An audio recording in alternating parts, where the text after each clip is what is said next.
ತಿಮ್ಮಣ್ಣ, ನಿಜವಾಗಿ ಕ್ಷಮಿಸಿದ್ದೇನೆ ಅಂತ ನೀವು ಹೇಳದೆ ಹೋದ್ರೆ ನಿಮ್ಮ ಪಾದ ಬಿಡುವುದಿಲ್ಲ ನಾನು. ತಪ್ಪು ಒಪ್ಪುಗಳೆಲ್ಲವೂ ನಂದಿಕೇಶ್ವರನ ಪಾದಗಳಿಗೆ ಸಮರ್ಪಣೆ. ಆತ ನಿನ್ನನ್ನು ಕ್ಷಮಿಸ್ತಾನೆ. ಮೇಲೆ ಕೇಳು ತಿಮ್ಮಣ್ಣ.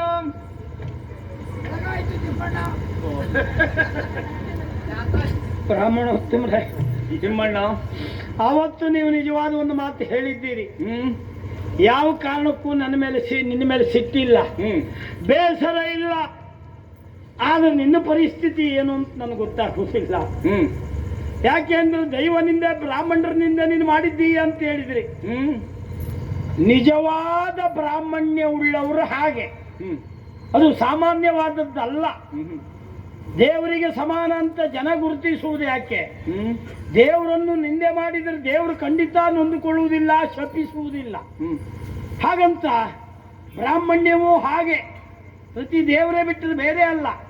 ನಿಜವಾಗಿ ಆ ಜ್ಞಾನ ಇದ್ದ ಬ್ರಾಹ್ಮಣರು ಇನ್ನೊಬ್ಬರ ಬಗ್ಗೆ ಪಾಪ ಅವರು ಹಾಳಾಗಿ ಹೋಗ್ತಾರಲ್ಲ ಅಂತ ಪಶ್ಚಾತ್ತಾಪ ಪಡ್ತಾರೆ, ಬಿಟ್ಟರೆ ಕೋಪ ಮಾಡಿಕೊಳ್ಳುವುದಿಲ್ಲ ಸ್ವಾಮಿ. ಆ ಸತ್ಯ ಆಗ ನನಗೆ ಗೊತ್ತಾಗಲಿಲ್ಲ. ನನ್ನ ಮುಂದೆ ಯಾರು ಇಲ್ಲ, ನಾ ಮಾಡಿದ್ದೆ ಮಾಟ ಅಂತ ತಿಳ್ಕೊಂಡೆ. ಏನಾಯ್ತು ಅಂತ ಹೇಳಿದ್ರೆ ತುತ್ತನ್ನ ಗತಿ ಇಲ್ಲದೆ ಹೋದಾಗಾಯ್ತು. ಮಾತಾಡ್ತಾನೆ ಇದ್ದೆ, ನಿಲ್ಸು ಪ್ರಶ್ನೆ ಇಲ್ಲ. ನೋಡುವವರೆಲ್ಲ ಹುಚ್ಚ ಹುಚ್ಚ ಅಂತ ಕಲ್ತಕೊಂಡು ಹೊಡೆದ್ರು.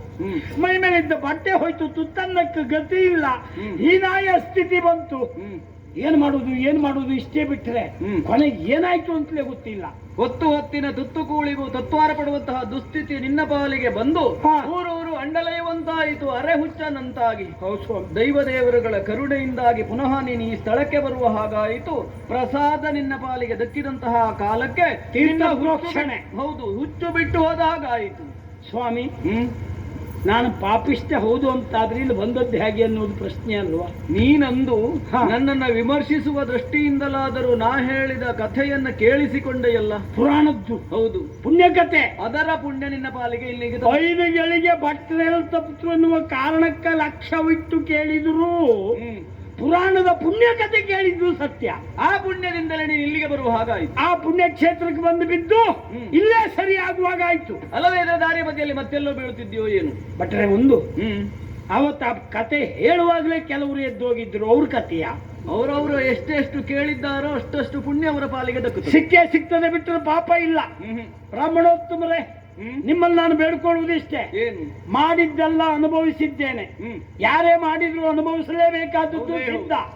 ನಾವು ಯಾರಿಗೂ ಗೊತ್ತಾಗ್ಲಿಲ್ಲ, ಅಪರಾಧಿ ಇಲ್ಲ ಅಲ್ಲ ಅಂತ ತಿಳ್ಕೊಂಡ್ರು ಆ ದೇವರ ಸ್ಥಾನದಲ್ಲಿ ನಾವು ಅಪರಾಧಿಗಳೇ, ನಮಗ್ ಶಿಕ್ಷೆ ಹಾಗೆ ಆಗ್ತದೆ. ನನಗೂ ಆಯ್ತು. ಆದ್ರೆ ಇನ್ನುಳಿದ ದಿವಸ ಈ ದೇವಸ್ಥಾನದಲ್ಲಿ ನಾವು ಸೇವೆ ಮಾಡ್ಕೊಂಡಿರ್ತೇವೆ ಬಿಟ್ಟರೆ ಮತ್ತೆ ಏನು ಬೇಡ ನನಗೆ. ಖಂಡಿತವಾಗಿ ಯಾವ ದೇವರು ನಡೆಸಿಕೊಡ್ತಾನೆ. ನಮೋ ನಮಃ. ಬರ್ತೇನೆ ಸ್ವಾಮಿ. ದೇವರೇ, ಚಂದಮ್ಮ ಶೆಟ್ಟಿ ಅವರಲ್ಲಿ ಕ್ಷಮೆ ಕೇಳಬೇಕು ಅಂತ ಮಾಡಿದ್ದೆ. ಅವ್ರಿಗೇನಾಯ್ತು? ಅವ್ರ ಪ್ರತಿಮೆ ಇಲ್ಲಿ ಇಟ್ಟಿದ್ರಲ್ಲ. ಪ್ರತಿಮೆಯ? ಹೌದು, ಸರಿಯಾಗಿ ನೋಡೊಮ್ಮೆ. ಎಲ್ಲ ನಾನು ಇಲ್ಲ ಬಟ್ರೆ ಇನ್ನು ಪೂರ್ತಿ ಸರಿ ಆಗ್ಲಿಲ್ವಾ? ಇಷ್ಟರವರೆಗಿತ್ತು, ಈಗ ಸರಿಯಾಗಿದೆ. ಅಲ್ಲ ನೋಡ್ತೇನೆ ಕಂಡೆ, ಈಗ ನೋಡಿದ್ರೆ ಇಲ್ಲ. ಈಗ ಅವರು ತಿಮ್ಮಣ್ಣಣ್ಣ, ತಿಮ್ಮಣ್ಣಣ್ಣ ಅಮ್ಮ, ಇವತ್ತಿಗೂ ನಿಮ್ಮ ಶೈಲಿ ಬದಲಾಗುವುದಿಲ್ಲ. ಆವತ್ತು ನನ್ನನ್ನು ತಿಮ್ಮಣ್ಣಣ್ಣ ಅಂತಲೇ ಕರೆದಿದ್ದೀರಿ, ಇವತ್ತು ಹಾಗೆ ಕರೀತಾ ಇದ್ದೀರಿ. ಚನ್ನಮ್ಮ ಶೆಟ್ಟಿನ ಊರಿನಿಂದ ಓಡಿಸಬೇಕು, ತೆಗೆಬೇಕು ಅಂತ ಹೇಳಿ ಹೊರಟ ಧೂರ್ತ ನಾನು. ಆದರೆ ಆವತ್ತು ನಾನು ನಿಮ್ಗೆ ಮಾಡಿದ್ದು ಅನ್ಯಾಯವೇ. ಪ್ರತಿ ಕ್ಷಣಕ್ಕೂ ನಾನು ನಿಮಗೆ ಕೊಡಬಾರದೆ ಹೋದ ಉಪದ್ರ, ಅನ್ಯಾಯ ಎಲ್ಲ ಕೊಟ್ಟಿದ್ದೇನೆ. ನೀನೇನೂ ಮಾಡಲಿಲ್ಲ. ತಿಮ್ಮಣ್ಣಣ್ಣ. ಇಲ್ಲಮ್ಮ, ನಾನೇ ಸೋತೆ. ಇಲ್ಲ, ನೀನ್ ಏನು ಮಾಡ್ಲಿಲ್ಲ. ನಿಮಗೆ ಮಾಡಿದ್ದು ಗೊತ್ತಾಗ್ಲಿಲ್ಲ ಅಷ್ಟೇ. ನೀನ್ ಏನು ಮಾಡ್ಲಿಲ್ಲ. ಏನು ಮಾಡಿದ್ದೇನೆ ಬಿಟ್ಟಿದ್ದೇನೆ ನನಗೆ ಗೊತ್ತುಂಟು. ಆದ್ರೂ ನೀವು ಹೀಗೆ ಹೇಳ್ತೀರಿ ಅಂತ ಅಂದ್ರೆ ಅರ್ಥ ಏನು? ಒಳ್ಳೆಯವರಿಗೆ ಒಳ್ಳೇದೇ ಕಾಣುದು ತಾಯಿ, ಆದ್ರೆ ಕೆಟ್ಟವರಿಗೆ ಒಳ್ಳೇದು ಕಾಣುವುದಿಲ್ಲ. ಆದ್ರೆ ನಿಮ್ಮಲ್ಲಿ ಬೇಡ್ಕೊಳ್ತಾ ಇದ್ದೇನೆ, ಏನು? ಮಾಡಿದ ತಪ್ಪು ಸರ್ವದಾ ಅಪರಾಧ. ದಯವಿಟ್ಟು ನಾನು ಮಾಡಿದಂತ ತಪ್ಪನ್ನೆಲ್ಲ ತಾವು ಹೊಟ್ಟೆಗೆ ಹಾಕೊಳ್ಬೇಕು ಅಂತ ಬೇಡ್ಕೊಳ್ತೇನೆ. ಹೊಟ್ಟೆಗೆ ಹಾಕೊಂಡಿದ್ದೇನೆ. ನೀವು ಅವತ್ತು ಮಾಡಿದ ಪದಾರ್ಥ ಸುದ್ದಿ ಹೇಳಿದ್ದಲ್ಲ ನಾನು. ಅಯ್ಯೋ, ನಾನು ಹೇಳಿದ್ದು ಅದಲ್ಲ. ತಪ್ಪನ್ನು ಹೊಟ್ಟೆಗೆ ಹಾಕೊಂಡಿದ್ದೇನೆ. ಕ್ಷಮಿಸಿದ್ದೇನೆ. ಆಯ್ತಮ್ಮ. ಇನ್ನು ಎಂತಮ್ಮ, ನಾನೊಂದು ಆಸೆ ಇಟ್ಕೊಂಡಿದ್ದೆ. ಏನು? ಇಲ್ಲಿ ದೇವಸ್ಥಾನದಲ್ಲಿ ಸೇವೆ ಮಾಡ್ಕೊಂಡು ಕೂತ್ಕೊಳ್ಳುವ ಅಂತ. ಯಾರು, ನೀನಾ? ನಾನೇ. ಅಲ್ಲ, ನೀನು ಸೇವೆ ಮಾಡಬಾರ್ದು ಅಂತ ನಾನು ಹೇಳುವುದಿಲ್ಲ. ಆದ್ರೆ ನೀನು ಸೇವೆ ಮಾಡುವುದರಿಂದ ದೇವಸ್ಥಾನದ ಮುಂದೆ ಕೂತ್ಕೊಳ್ತೆ. ಅಲ್ಲ, ಮುಂದೆ ಕುಳಿತುಕೊಳ್ಳೋದ್ರಿಂದ ಸಮಸ್ಯೆ ಆಗುವುದು. ಯಾಕೆ? ಬರುವಂತ ಭಕ್ತಾದಿಗಳಿಗೆ ಸಮಸ್ಯೆ ಆದ್ರೆ ಅಂದ್ರೆ ಅವ್ರನ್ನ ಹಿಡ್ಕೊಂಡು ವಿವರಣೆ ಸಮಸ್ಯೆ ಹೇಗೆ ಅಂತ ಬೇಡವಾ? ಅಂದ್ರೆ ಮಾತಾಡ್ಲಿಕ್ಕೆ ಪ್ರಾರಂಭಿಸಿದ್ರೆ ನಾ ಮುಗಿಸುವುದಿಲ್ಲ ಅಂತಲ್ವ ನೀವು ಹೇಳುದು? ನಾನೆಲ್ಲ ಮಾತಿಗೆ ಶುರು ಮಾಡಿಬಿಟ್ರೆ ಪಾಪ ಬಂದವ್ರಿಗೆ ದೇವಸ್ಥಾನಕ್ಕೆ ಪೂಜೆಗೆ ಬಂದಿದ್ದೆ ಅನ್ನೋದು ಮರ್ತೋಗ್ತದೆ ಅಂತಲ್ವಾ? ಅದಕ್ಕೆ ಅವಕಾಶ ಕೊಡುವುದಿಲ್ಲ. ಭಕ್ತಾದಿಗಳು ಬಂದಾಗ ಮುಖ ತಿರ್ಸಿ ಕೂತ್ಕೊಳ್ತೇನೆ.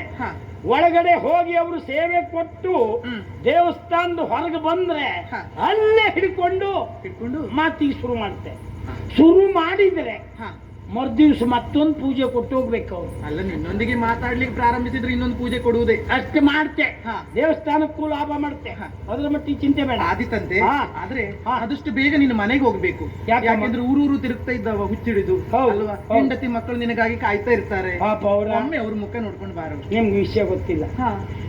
ನನ್ನ ಹೆಂಡತಿ ಮಕ್ಕಳೇನಾದ್ರೂ ನೆಮ್ಮದಿಯಿಂದಿದ್ರು ಅಂದ್ರೆ ಯಾವಾಗ ನಾ ಮನೆ ಬಿಟ್ಟ ಮೇಲೆ. ಅಂದ್ರೆ ನೀನು ಅಷ್ಟು ಉಪದ್ರ ಅಂತ ಆಯ್ತು. ನಂದು ಒಂದು ಕ್ರಮ. ಏನು? ಹೆಂಡತಿಗೊಂದು, ಮಕ್ಕಳಿಗೊಂದು, ಬೇರೆಯವರಿಗೊಂದು, ಜೀವಮಾನದಲ್ಲಿ ಬರಲೇ ಇಲ್ಲ ಅದು. ನನಗೆ ಸರಿ ಕಾಣಲಿಲ್ಲ ಅಂದ್ರೆ ಯಾರಾದ್ರೂ ಒಂದೇ. ಹಾಗಾಗಿ ನಾನು ಇಲ್ಲೇ ಸೇವೆ ಮಾಡ್ಕೊಂಡಿರ್ತೇನೆ, ಎಲ್ಲೂ ಹೋಗುದಿಲ್ಲ. ಮಹಾರಾಜರೇ, ನಿಮ್ಮಣ್ಣ ಇಷ್ಟು ನಾ ಮಾತಾಡ್ತಿದ್ರು, ನೀವು ಮತ್ತೊಬ್ರು ಮಾತಾಡುವುದಕ್ಕೆ ಅವಕಾಶ ಇಲ್ವಲ್ಲ, ಹಾಗಾಗಿ ಸುಮ್ಮನಿದ್ದೆ. ಮತ್ತಿನ್ನು ಮಾತು ಕೇಳುವುದಕ್ಕೆ ನನಗೊಂದು ರೀತಿ ಚಂದ. ನಿಮ್ಗೂ ಕರ್ಚಿಲ್ಲ. ಹಿಡಿದ್ರು ಚಂದ, ಮಾತಾಡಿದ್ರು ಚಂದ, ಒಂದು ರೀತಿ ನನಗ್ ಚಂದ ಅಲ್ಲ. ನಮ್ಮ ಕೂಟದಲ್ಲಿ ನೀನು ಒಳ್ಳೆಯವ ಅಂತ ಹೇಳಿದ ಏಕೈಕ ವ್ಯಕ್ತಿ ಅಂದ್ರೆ ನೀವು ಒಬ್ಬರೇ. ಈಗಲೂ ನೀನು ಒಳ್ಳೆಯವನೇ. ಇಲ್ಲ ಮಹಾರಾಜರೇ, ನಾನು ಎಂತ ದ್ರೋಹಿ ಅಂತ ಹೇಳಿದ್ರೆ ನೀವು ಕೂತ್ಕೊಳ್ಳುವಂತ ಸಿಂಹಾಸನವನ್ನೇ ಬಯಸಿದ ಪಾಪಿ. ಕೇಳಿದ್ರೆ ನಾನೇ ಕೊಟ್ಟಿದ್ದಲ್ಲ ಪುಣ್ಯಾತ್ಮ. ಎಂತದ ಅಂತೆಕಾಯ? ಹಾಗಲ್ಲೂ ಈ ಬಾರ್ಕೂರು ಸಂಸ್ಥಾನಕ್ಕೆ ಸಂಬಂಧಪಟ್ಟಂತ ಸಿಂಹಾಸನ ಸಾಮಾನ್ಯವಾದದ್ದಲ್ಲ. ಅಂತದ್ದನ್ನ ನೀನೂ ಕೇಳುವ ಪರಿಸ್ಥಿತಿ ಬಂತು ಅಂತ ಆದ್ರೆ ಅಂತೆಕಾಯ ಎಂತ ಅದ್ಭುತ ಮಾತಾಡ್ತೀನಿ. ಸಿಂಹಾಸನ ನೀ ಬಯಸ್ತೆ ಅಂದ್ರೆ ಅದು ಸಿಂಹಾಸನ ಅಲ್ಲ, ಅದು ಅಂತೆಕಾಯಿ ಹೇಳು ಲೆಕ್ಕ. ಅವರು ನೋಡುವವರಿಗೆ ಮಹಾರಾಜರು ಚಂದ ಮಾತಾಡ್ತಿದ್ರು. ಈ ನಂಜೆ ಎಲ್ಲವರಿಗೆ ಅರ್ಥ ಆಗುದಿಲ್ಲ. ನಿಂಗೆಂತ ಗೊತ್ತಾಯ್ತಾ? ಆಗ್ಲಿ, ಅಲ್ಲಿಂದ ಸಹಕಾರ ಕೊಟ್ಟವ್ರು ನೀವೇ 3 ಜನ ಬಿಟ್ರೆ ಮತ್ತೆ ಯಾರು ಇಲ್ಲ. ಆದ್ರೂ ಒಂದು ಏನ್ ಮಹಾರಾಜರೇ, ನಾನು ಅಷ್ಟೇ ಮಾಡಿದ್ದಲ್ಲ, ಆ ಮಾಧವ ನಾಯಕ ಇಲ್ಲ ಆಕ್ರಮಣ ಮಾಡ್ಲಿಕ್ಕೂ ನಾನೇ ಕಾರಣ. ಪತ್ರ ಬರೆದವ್ ನಾನೇ, ಶಸ್ತ್ರಾಗಾರಕ್ಕೆ ಬೆಂಕಿ ಹಾಕ್ತೇನೆ ಅಂತ ಹೇಳಿದವನು ನಾನೇ. ಆದ್ರೆ ಯಾವುದೂ ಆಗ್ಲಿಲ್ಲ. ಯಾಕೆ? ನಾವು ಇಳಿಸಿದಾಗ ಆಗ್ತದೆ ಅಂತ ಆದ್ರೆ ಆ ದೇವರ ದೈವದ ವ್ಯಕ್ತಿತ್ವಕ್ಕೆ ಏನ್ ಬೆಲೆ ಹೇಳಿ. ಹಾಗಾಗಿ ಯಾವುದೂ ಆಗ್ಲಿಲ್ಲ. ಈಗ ಒಂದು ಬೇಡ್ಕೊಳ್ತೇನೆ, ಏನ್? ಇನ್ನು ಯಾವ ಕಾರಣಕ್ಕೂ ಸಿಂಹಾಸನವ ಈ ಕಡೆಗೆ ನಾನು ಬರುವುದಿಲ್ಲ. ಯಾಕೋ ಪುಣ್ಯ? ಇಲ್ಲ, ನೀವು ಕೂತ್ಕೊಳ್ಳು ಸಿಂಹಾಸನ ಬಿಡಿ. ಮೆಟ್ಟಿಲ ಕಲ್ಲು ಮುಟ್ಟು ಯೋಗ್ಯತೆ ಇದ್ದವು ನಾನಲ್ಲ. ಸ್ವರೂಪ ಜ್ಞಾನ ನನಗೆ ಈಗ ಬಂದಿದೆ. ಆದ್ರಿಂದ ಸೇವೆ ಮಾಡ್ಕೊಂಡು ದೇವಸ್ಥಾನದಲ್ಲಿ ಇರ್ತೆ. ಅಲ್ಲೇ ಮತ್ತೆ ಎಲ್ಲೂ ಹೋಗುದಿಲ್ಲ. ನಂದೆಲ್ಲೂ ದೇವಸ್ಥಾನ ಕೆಲಸ ಎಲ್ಲ ನಾನೇ ಮಾಡುತ್ತೆ.